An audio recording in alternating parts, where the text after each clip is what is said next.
اعوذ باللہ من الشیطان الرجیم بسم اللہ الرحمن الرحیم وعد اللہ الذین آمنوا منکم وعملوا الصالحات لَيَسْتَخْلِفَنَّهُمْ فِي الْأَرْضِ كَمَا اسْتَخْلَفَ الَّذِينَ مِنْ قَبْلِهِمْ وَلَيُمَكِّنَنَّ لَهُمْ دِينَهُمُ الَّذِي ارْتَضَىٰ لَهُمْ وَلَيُبَدِّلَنَّهُم مِّن بَعْدِ خَوْفِهِمْ أَمْنًا يَعْبُدُونَنِي لَا يُشْرِكُونَ بِي شَيْئًا وَمَنْ كَفَرَ بَعْدَ ذَلِكَ فَأُولَٰئِكَ هُمُ الْفَاسِقُونَ۔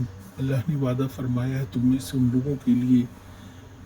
ان لوگوں کے ساتھ جو ایمان لائے اور نیک عمل کریں کہ وہ ان کو اس طرح زمین میں خلیفہ بنائے گا جس طرح اس سے پہلے گزرے ہوئے لوگوں کو بنا چکا ہے۔ ان کے لیے ان کے اس دین کو مضبوط بنیادوں پر قائم کر دے گا جسے اللہ تعالیٰ نے ان کے حق میں پسند کیا ہے، اور اللہ کی موجودہ حالت خوف کو اور اللہ ان کی موجودہ حالت خوف کو امن سے بدل دے گا۔ بس وہ میری بندگی کریں اور میرے ساتھ کسی کو شریک نہ کریں، اور جو اس کے بعد کفر کرے تو ایسے ہی لوگ فاسق ہیں۔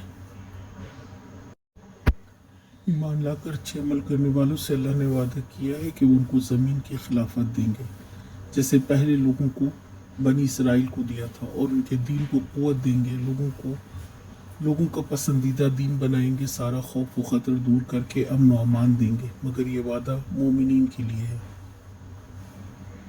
ایسا مومن جو اللہ کا خالص بندہ ہو اور شرک نہ کرتا ہو۔ تمام وضاحت کے بعد بھی کوئی کفر کرے تو وہ فاسق ہے۔ آج کا سوال، اللہ تعالیٰ نے کن لوگوں سے زمین کی خلافت کا وعدہ کیا ہے؟